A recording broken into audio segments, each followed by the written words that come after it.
Good afternoon. Welcome to Gambling with an Edge. I'm Bob Dancer. And I'm Richard Munchkin. Today, Richard and I are going to be doing the show without a guest. We've done this several times in the past, and at least some of the time it's turned out pretty good. We're hoping it's one of those times today. There was an article in The Guardian recently that Richard posted on the Gambling with an Edge Facebook page. It was about cheating. It seems like a chess player was recently caught cheating at a major event in Dubai. The article speculates on whether cheating is more or less common today in various types of competition, including casino competition. Richard, what did you get out of the article?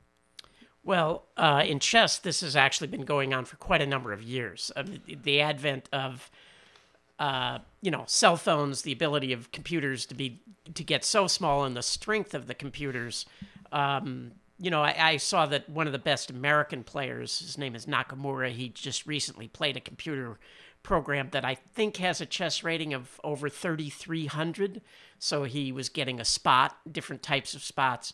So the computers are so strong that now at these big tournaments, I'm not sure when that particular incident happened in that article, but common at these tournaments is currently you're not allowed to go to the bathroom without a minder going with you who actually watches you the entire time when you go into the bathroom because it's just too powerful to have access to a cell phone in chess. So this guy is accused of hiding it somewhere in the stall.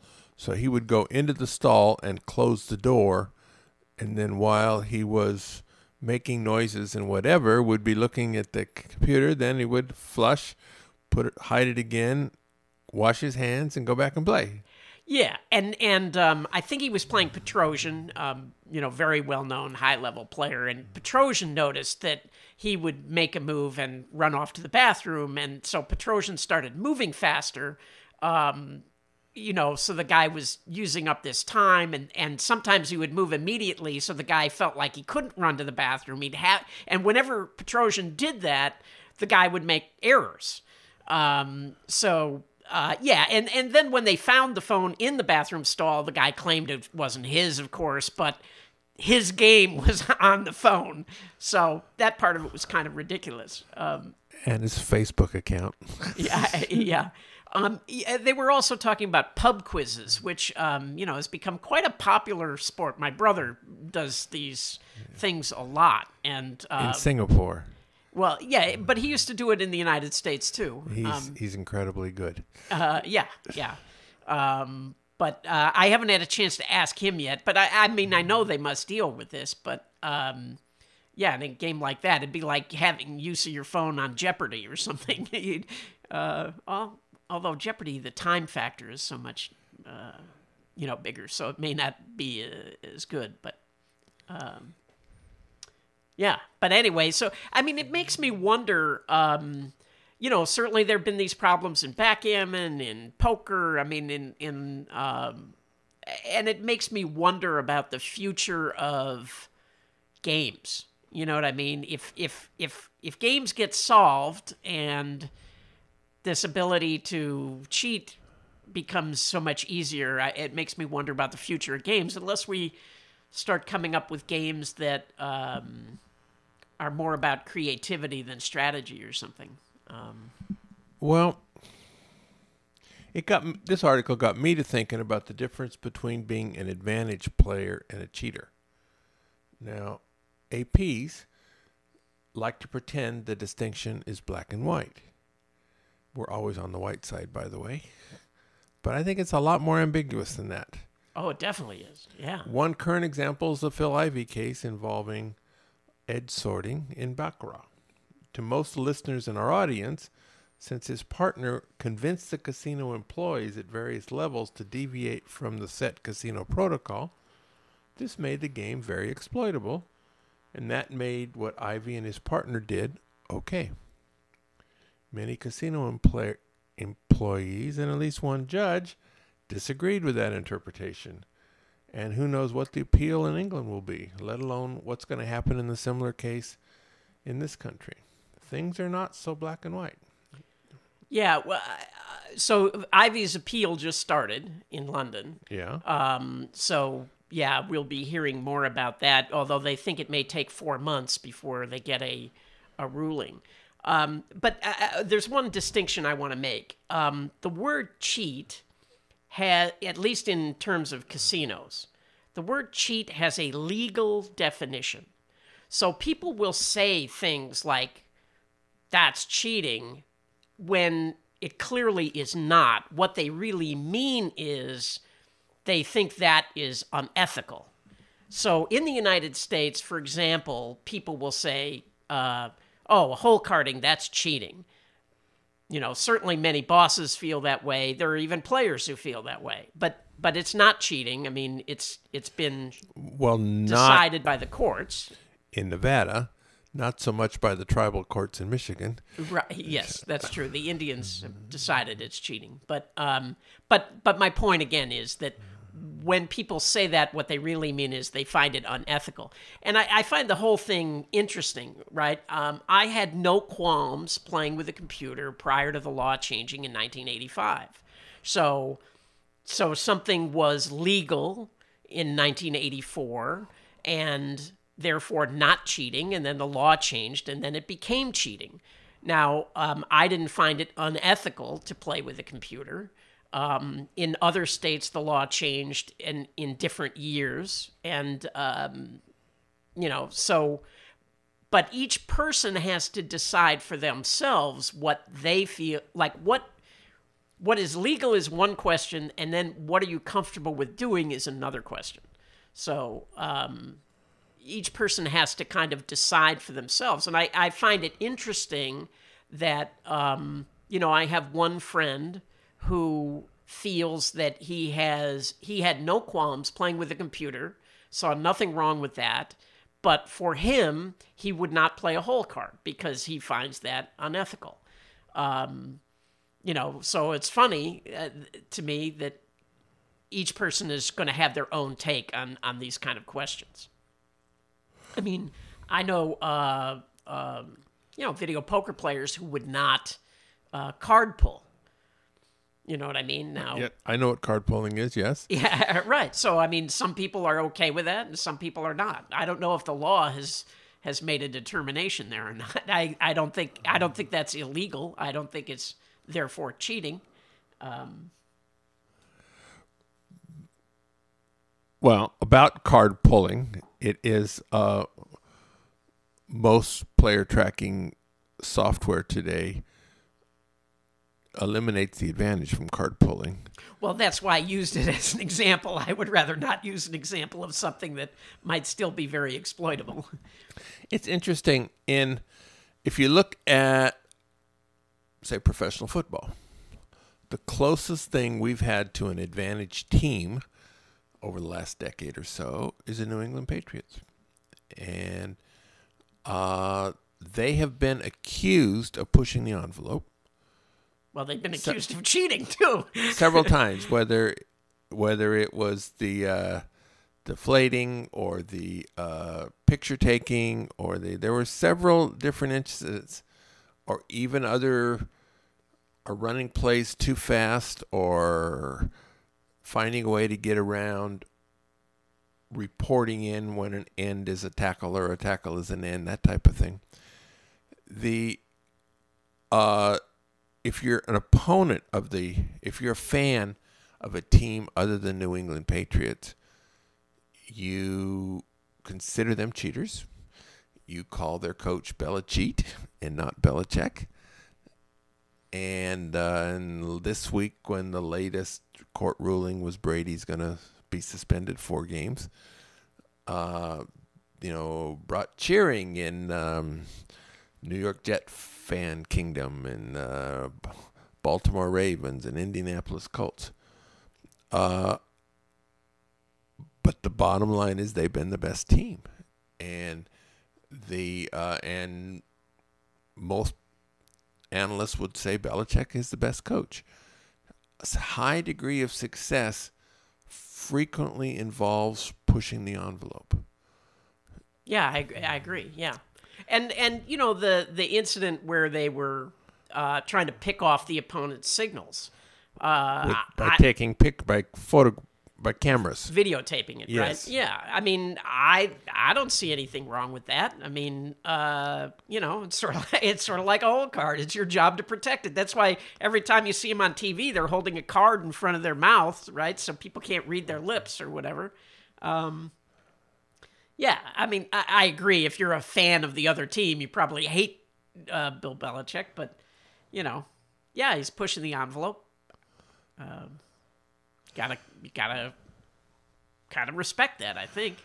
Maybe sometimes they cross the line. I don't know enough about what they've done, but In basketball, professional basketball, the closest thing we've had to a dynasty in the last decade or so is the San Antonio Spurs and their coach Greg Popovich. Now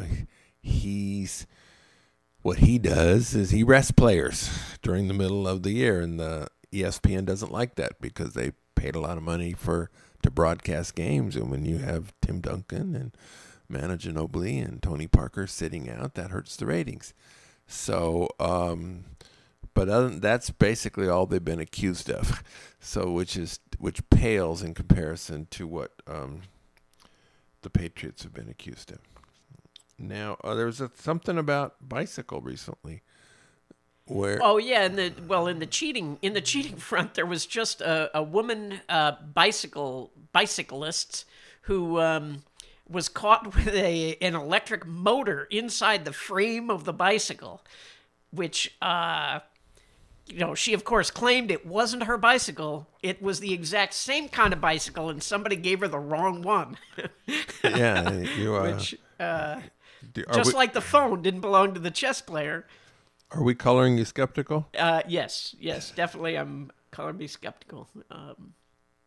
But yeah, so the cheating is, and the article said, what was the figure on the number of college students who admitted cheating on tests or papers? I mean, it was something like 3/4 is 75%. Yeah, that's what yeah. So, and they said, it rises depending on the degree of or the chance of getting caught and the consequences of getting caught.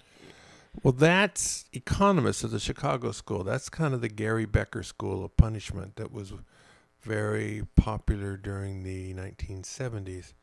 Some recent work by Dan Ariely and others have shown that it's quite a bit different. Just for example, having people sign a pledge that they do not cheat just before they do something, having no way to enforce it, but just signing a pledge really cuts down on cheating. Or having a copy of the 10 Commandments, I think they mentioned. Copy of the 10 Commandments. Or in one case at MIT, they had to say that they agreed that their actions obeyed the MIT honor code, which was unusual because MIT didn't have an honor code. So there's more complicated to how easy is it to get caught and what's the penalty if you get caught. But it's a complicated issue. Yeah, well, I mean, I think a good sort of aspect of that. Well, I don't know if you call this cheating, but the use of fake ID in casinos.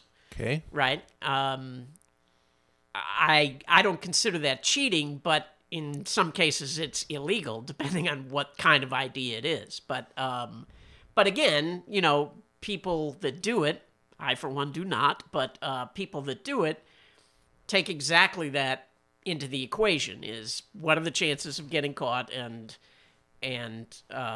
what are the consequences if you get caught? Now, in the last few years, the consequences, it used to be that the consequences were zero. People got caught all the time with fake IDs and nothing ever came of it. But in the last few years, that's all changed. Part of that, I think, it has to do with the Patriot Act and 9/11, and we've just been getting, a lot more paranoid about who people are and all that. So fake IDs have become a much bigger deal. So, nowadays it's a much tougher proposition. All right. We're going to move on to another subject. In a few weeks, Betfair, now known as Paddy Power Betfair because the companies merged, is opening a horse racing betting exchange in New Jersey at the Monmouth Racetrack. Richard, what is a betting exchange and how does this differ from regular betting on horse racing? So a betting exchange is just that. It's an exchange where people bet against each other as opposed to a bookie. It's much better than the pari-mutuel system for the players because the rake is only 5%, and in normal pari-mutuel pools the rake can go from 20 to 30. Yeah, even 16 to 35. I mean, some of the worst takeouts are above 30. Yeah, so it's a much better deal for the players. Much more opportunities for professionals. So yeah, I mean, I would love to see this spread not just to horses, but mainly to sports. Because if we could get sports betting exchanges here in Nevada, you wouldn't have all this problem getting money down, because there's no casino that has to take a swing if you have a betting exchange. So yeah, it'd be a great thing. Would the predictit.org, where you can bet who you think is going to be the next president of the United States, among many other things, would that be a betting exchange? That is exactly a betting exchange. And they got a ruling from, I forgot who they got the ruling from, maybe SEC, basically saying, we will not go after you if you open. We will allow this. So it's legal gambling on elections, on the primaries, on the, there's all kinds of things you can bet on there. Maximum of like $850. And it's all based on a $1 contract, right? So if you want to bet the yes, you might pay 63 cents per dollar. And if yes comes in, you get back, $1, 37 cents profit. So it might be 63 and 36. There might be a 1 cent spread in there. I think the spread's bigger than that. There's something like a 10%. No. The cash out fee, right? If you win money, even if you lose money, if you cash out, you give up 10% of whatever you cash out. But the actual spread on the bet itself is only 1%. Uh-huh. So as long as you lose everything, then you're getting a really good gamble. Right. Okay. Good. I recently read a book called Molly's Game. It was written by Molly Bloom. And we'd love to get Molly on the air. Right now, it doesn't seem like she's been doing interviews. But I want to talk about the book anyway.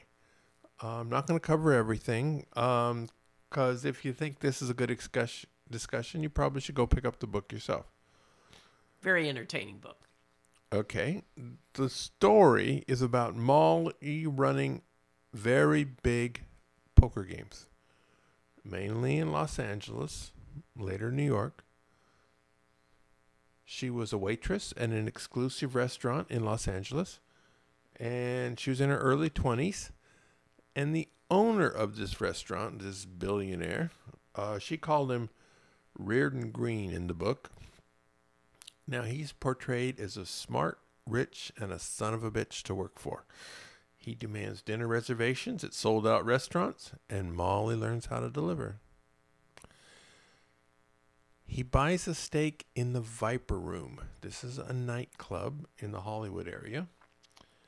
And for a time, he decides that he wants to have a big poker game in the back room with a lot of well-known actors. He gets Tobey Maguire, Leonardo DiCaprio, later Ben Affleck, and a few other biggies in the in the Hollywood area. Those would be the biggest names that I would recognize. Richard's more into the Hollywood scene, so he might have recognized a few of the others. Molly's tips the first night were $3,000. Later, they became much, much, much bigger. You know what? Let me break in there. Yeah. I played in a couple of games in Hollywood, and a guy turned me on to the game, and I called this contact, and my first question to him was, "What is the rake?" And he kept trying to dodge the question, and he kept saying, "Look, it doesn't matter because the game is so soft. It's these Hollywood people, and they can't play at all, and blah, blah, blah." And I forget what the rate was, but it was just obscene. Maybe it was a $50 max per pot or something like that. And so in that case, I didn't go. I later went to another one where the rake was a little bit more reasonable, but again, way, way higher than you would pay in a card room there in California that you can easily drive to. They would have very hot girls serving food and drinks and all that kind of stuff. But again, the rake was too high. And then the guy tried to get me to come again, and this time he said, we're no longer charging a rake, but the winners have to pay 10%. And anyway, so I didn't. But I've also heard of numerous stories of, cheating going on in those games. So, I would not play in them. I mean, but one of the things I thought really interesting was she went to an attorney who basically said, because a lot of these games get in trouble because of, they also are bookmaking and like there was just one in, I think, San Clemente or somewhere north of San Diego that was just recently busted. A lot of people got arrested at this huge poker game there. But they were bookmaking and selling drugs and stuff like that. Hookers were involved. Hookers, yeah. Loan sharking, yeah, all that stuff. But what the lawyers told her, as long as you keep all that stuff out of it and you don't charge a rake, then it was clean. There was no legal issue, which is what she did. There was no rake in her game, but people tipped her. Yes. So I guess that was the format my guy was trying to go to, and he was sort of recommending that the tip was 10% of whatever the winners win. Okay, good. Now, Reardon, her boss, eventually cut her out of the game. He was punishing her for something. He regularly did this. So she went to one of the big players and started a game at the big player's house. And she made herself indispensable to the players by being the girl who could do anything for her players. For those of you whose mind goes in that direction, sexual services were not provided. She was at least not by her. Not by her. Now, Tobey Maguire in this book comes across as a real jerk. Yeah, they're making a movie out of this too. Yes. I'm sure Tobey Maguire will not be playing himself. Yeah, he was really a jerk. The biggest winner in the game. He showed up one week with a automatic shuffling machine and insisted that she use this machine, which great, right? Why not? Helps prevent cheating. Right. And speeds the game up. And then within a week or two, he was telling her, now, that's my machine. I think you should be paying me rent for the machine. Now, this is a guy who's winning 6 figures every week in this game, and he wants rent on his machine. She says, okay, well, what do you think is fair? He says, $200. Which I just, man, yeah, I thought that was pretty amazing that he would want $200 to rent, his machine. On another occasion, he apparently was in a hole, came back, and was going to leave Molly a $1,000 tip. But he says, Molly, to get this tip, I want you to get on your knees and bark like a seal. Yeah. Which, for some reason, Molly found very demeaning and didn't do it. Yeah. And so he stiffed her that night. And and ultimately, he basically got her pushed out of her own game because he went to the other players and told them it was, terrible how much money she was making off the game and that they didn't need her and, they should just hold the game themselves and, yeah, quite an asshole.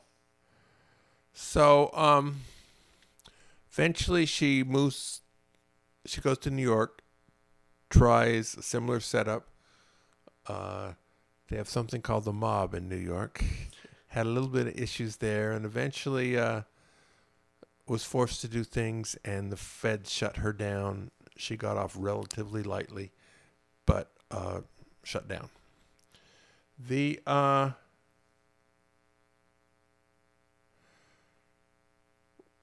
interesting things in the book.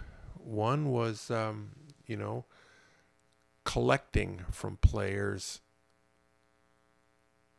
when they lose. That seemed, by the way, to be the hardest part of the job was the players all were playing on credit. So some she made put up cash, and how she made that decision. And I have money for you, but it's out in Palm Springs. Will you drive 100 miles to pick up the money? And the answer always had to be yes. Right. Because if they're ready to give you money, you got to go get it because the guys who won want their cut. Right. Yep. I mean, that was always a problem in backgammon, and Yeah, I wish I had read this book before I was playing backgammon. Of course, the events in the book happened 15 years after I retired from backgammon. But even if you knew, I mean, there were people that I played that I knew. I would say we're going to settle every this many points, and you got to this many points, and I would try to keep the number low, and already they couldn't pay. You know what I mean?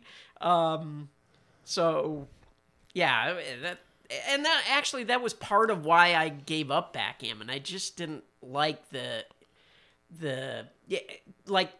players that were worth the most money were the people that you would want to play with the least, just because they were so distasteful to play with, Mike Svobodny talked about it a lot in Gambling Wizards, that the bad players, they get to throw their dice cup across the room, they get to verbally abuse you, they get to do whatever they want, right? Because they're the fish. And, if you want to make money playing backgammon, basically you have to put up with it. And I just found it, after a while, I just couldn't do it anymore. I just found it too distasteful. That's one of Svobodny's biggest strengths. He's a real sweetheart to be around, and he apparently is able to put up with this, and it's so pleasant to these big losers that they still enjoy playing with him. Yeah. And but he's an excellent player and a nice guy to be around. All right. Changing subjects. I write a weekly column for the Las Vegas Advisor. This week's column is about adjusting your play on a particular hand depending on whether or not you're going to leave a tip.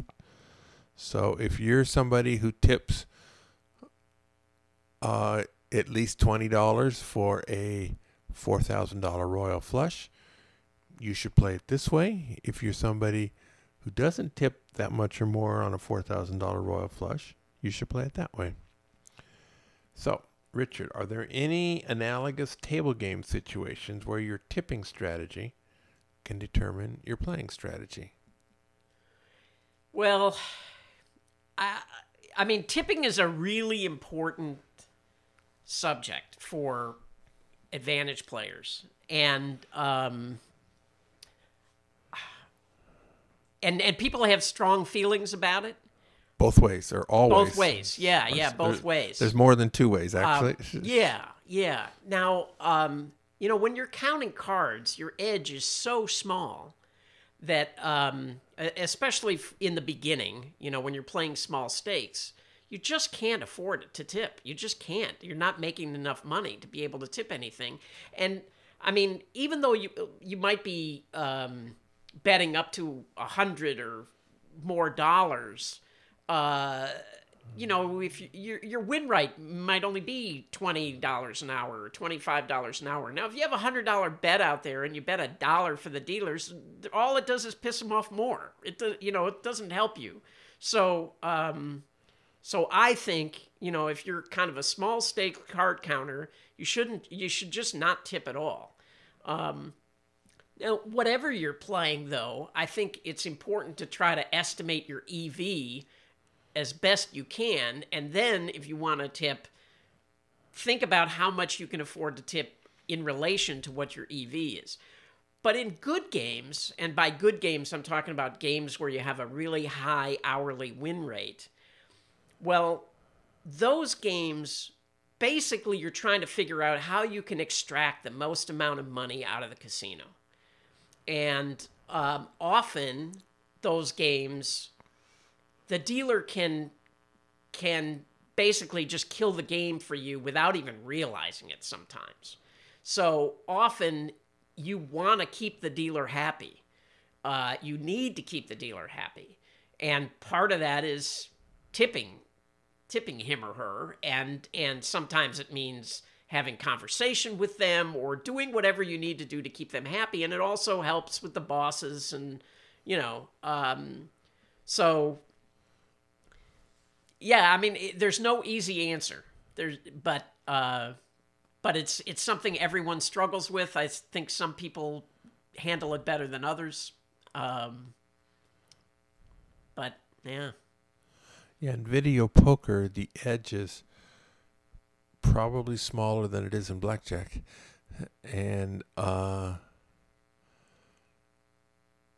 tipping situations are relatively rare. You basically, in video poker, you don't tip unless you have some sort of W2G at a minimum, where it's some sort of a hand pay.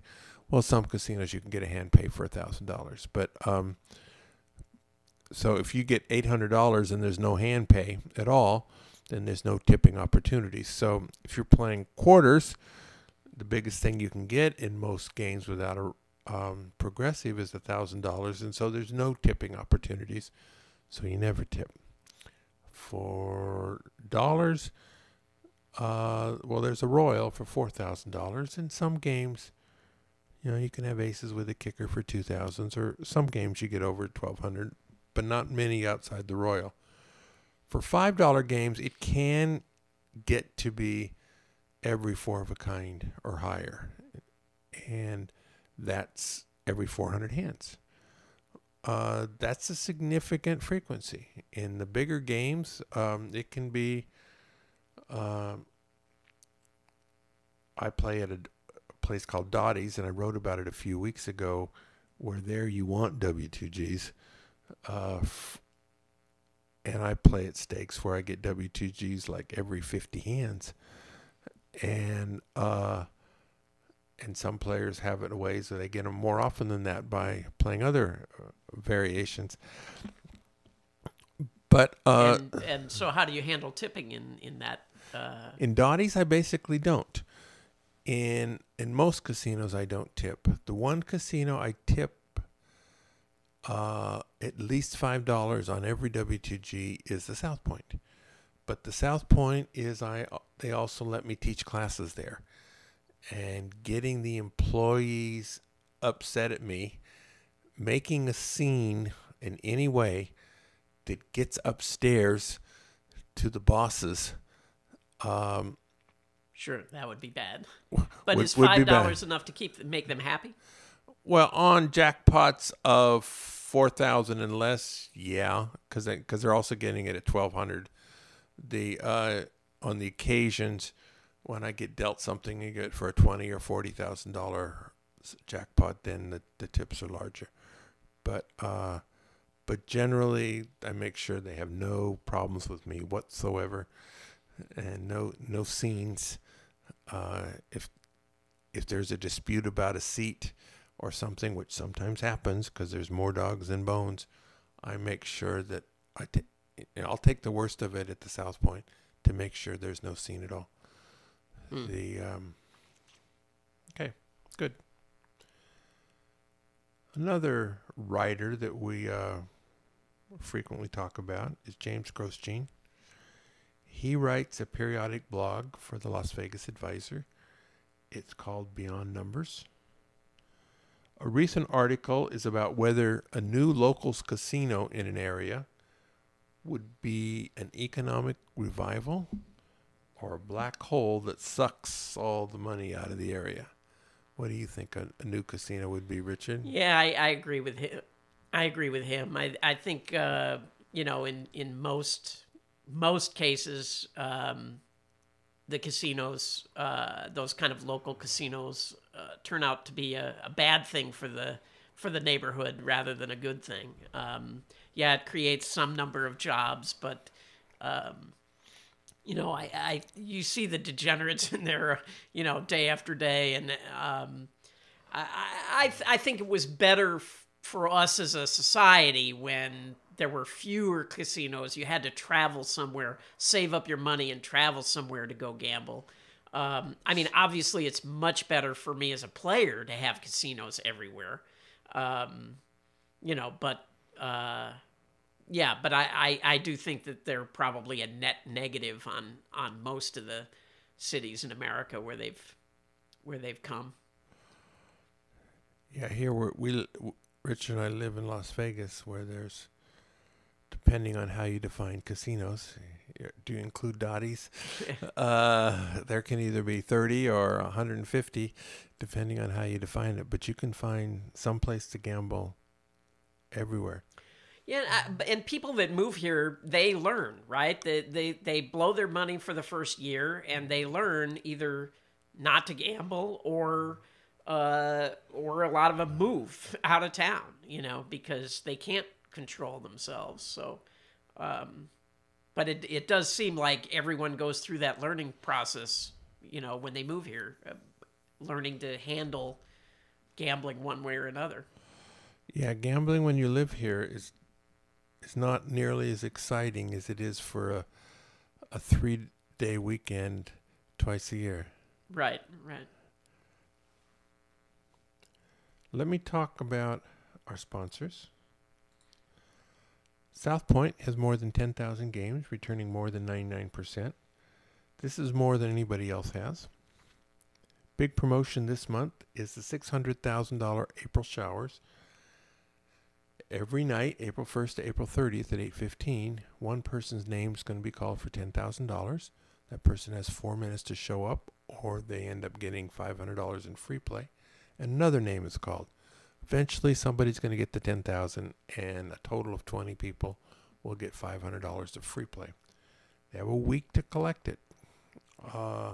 Maximum 10,000 tickets earned between 9 o'clock the night before and 8 o'clock the night of the drawing.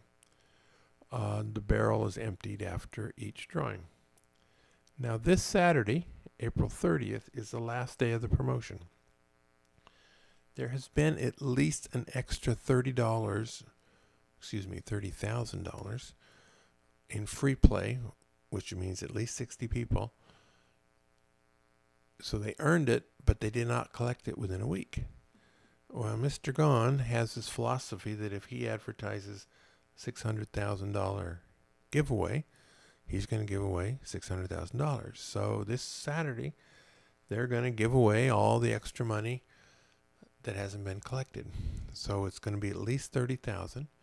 I'm not quite sure how the money in the last week, they don't know exactly how much is going to be collected because they have 7 days to pick it up. Presumably they're going to make an estimate. How many of those are going to be extra 10,000 giveaways and how many are going to be the free play? I don't know the answer to that. But they're giving it away, and so whatever EV you would normally have for that Saturday night, it's going to be significantly more because they're going to be giving over more than twice as much as they usually, probably 3 times as much as they usually do. I will be there. At the Palms, between now and the end of April, which is this Saturday, they have drawings every Friday and Saturday night, 7:15 p.m. You must be present to win. 5 winners, top prize $2,500, total prize is $5,000. Each of the 5 people get a chance at the $1 million match game. 16,000 to 1 against hitting it, but it's $1 million. PFP, play for prizes, until this Friday. You earn Kohl's gift cards, KOHL''S. And next week they will start a new PFP program. Gift cards are given away at 0.2%. You keep your points, or you keep, your net points. And it's sort of a way they do double points.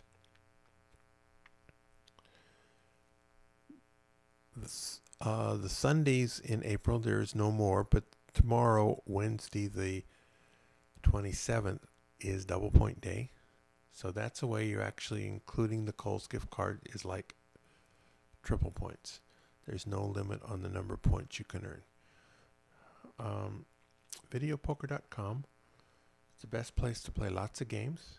If you sign up for the gold membership, $8.95 a month or $79.95 a year, this allows you to get corrections on most of the games, including quick quads. The game of the week is 100 play with quick quads. Quick quads is a 6 coin per line game where you get paid for all natural quads and quick quads. A quick quad consists of a 3 of a kind, and the other 2 cards add up to the rank of the 3 of a kind, such as 10, 10, 10, 8, 2, or 2, 2, 2, ace, ace. Since you get these 4 of a kinds so much faster and quickly, the 6 coins per line, instead of only get paid 5 coins per line, makes the numbers work out. Personally, it's my most favoritist game. I like this game if it's at the same approximate return as other games. It is just a lot of fun. All right. Before we move on, I forgot at the top of the show, I meant to say we are always looking for guests. So we would love to hear if you have suggestions for guests, if you think you would be a good guest. We're definitely looking for people in all different areas. I'm particularly interested currently in horse racing guests, sports betting guests, whatever area you think. Feel free to contact us. You can email us at gamblingwithanedge@gmail.com and send us your suggestions. One of the things earlier when we were talking about tipping is we had a guest on the show about a year ago named Smallcap. He's a blackjack player, and he tips more than most people did. And so when he was on the air, he explained why he did, and he's been extremely successful. I believe he's going to be our guest next Tuesday. Now, Richard and I taped the show earlier today, and if blackjack is something you're interested in at all, I strongly recommend you catch the show next week. Yeah, he's a lot of fun, and so I also would recommend everybody check that out. All right. So, Richard, how do people get in touch with us? Well, we welcome your questions. You can send them to us at gamblingwithanedge@gmail.com or facebook.com/gamblingwithanedge. You can sign up to get the show delivered to you every week at iTunes or Stitcher or YouTube or at my site, richardmunchkin.com. For an archive of all of the old shows, you can find those at bobdancer.com. All right. So, thank you, Richard. I guess thank you, Bob. Thank you, Bob. Go out and hit lots of royal flushes, everybody. Good afternoon.